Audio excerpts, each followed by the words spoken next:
krásy se díbe, bereme však na sebe podobu zajíce, žirafy či krabice. To je pěkná směsice.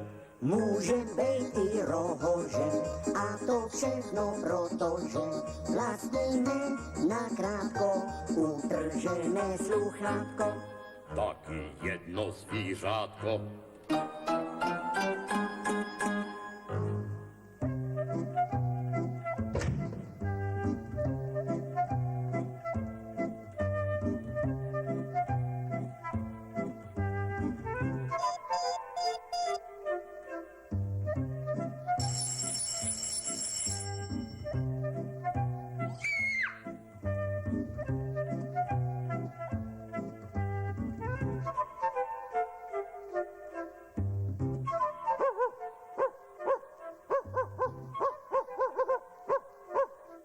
Jednou vyprávěla soudružka učitelka dětem o době ledové.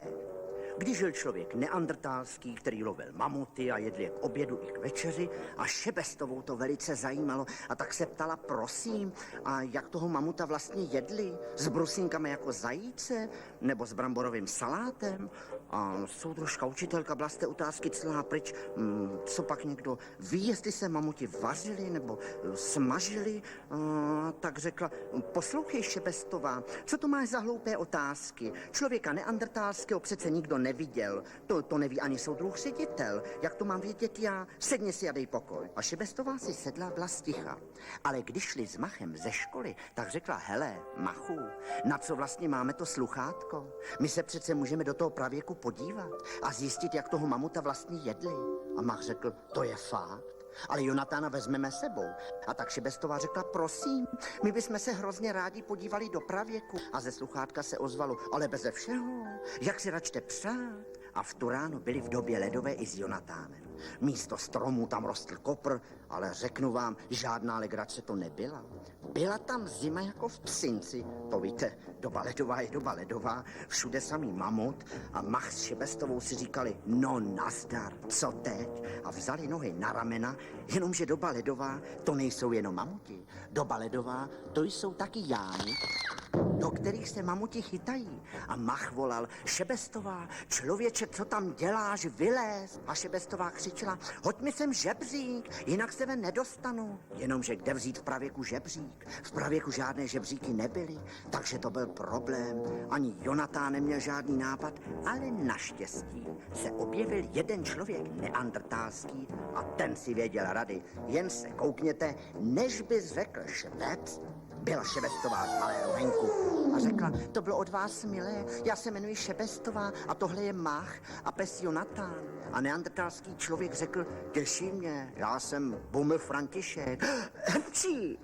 Promiňte, mám hroznou rýmu, to víte, doba ledová je doba ledová. Kdybych aspoň mohl sedět doma v jeskyni, ale to, aby člověk pořád lovil mamuty.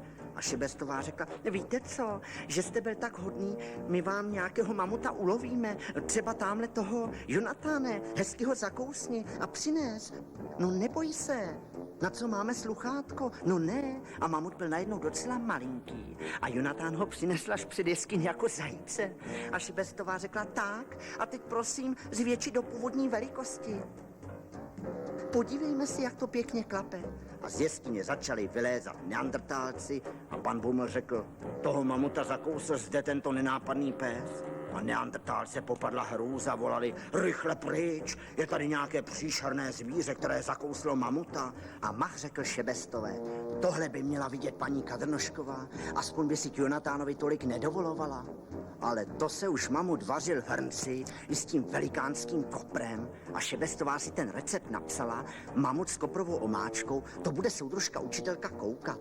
Ale v tom Mach dostal nápad a řekl, poslyšte, pane Buml, co kdybyste se podíval k nám do školy? Člověka neandrtálského nikdo neviděl, ani soudruh ředitel. Bylo by to záslužné. A pan Buml řekl, proč ne, že jako proti tomu nic nenamítá, že by se konečně taky trochu zahřál. A tak se Mach postaral o zpáteční cestu a najednou se všichni octli u Šebestů. Chudáci zrovna večeřili. A Šebestová řekla, to koukáte, koho jsme vám to přivedli? To je pravěký člověk, pan Buml. Bude u nás přes noc a zítra ho povedeme do školy. A pan Buml udělal hepčí. To víte, doba ledová je doba ledová, to je těžká věc. Naštěstí pan Šebesta měl pro pana Bumla pochopení. A paní Šebestová mu nabídla, aby si vzal s nimi a pan Buml se nenechal dvakrát pobízet. Bylo to neobyčejně zajímavé, ale paní Šebestová z ničeho nic řekla, tak nashledanou a šla spát k babičce a tak se pan Šebesta musel o pana Bumla postarat sám. Vysvětlil mu, že dnes už se rukama nejí, že máme nůž a vidličku a taky vanu s teplou vodou a dokonce i ručník a kartáček na zuby a pastu s fluorem a panu Bumlovi se to všechno moc líbilo a než usnul řekl, teda řeknu vám, pane Šebesta, tohle se s ledovou dobou nedá srovnat. Až se vrátím do pravěku, vymyslím aspoň ten kapesník, ať se vývoj pohne trochu dopředu. Jenomže všechno dopadlo úplně jinak. Ráno zavedla Šebestová s Machem pana Bumla do školy, kde bylo hotové pozdvižení. Soudružka učitelka běžela pro soudruha ředitele a ten představil pana Bumla všem žákům a učitelům a řekl, uvědomte si, že jsme jediná škola na světě, která má tak vzácnou názornou pomůcku. Teď víme o pravěku všechno, i to, že se tam mamut jedli s koprovou omáčkou. Ale to není prosím všechno. Pan Buml vyhověl naší prosbě a bude u nás zastávat místo školníka a zahradníka. Podívejte si, jak dovede česat ovoce.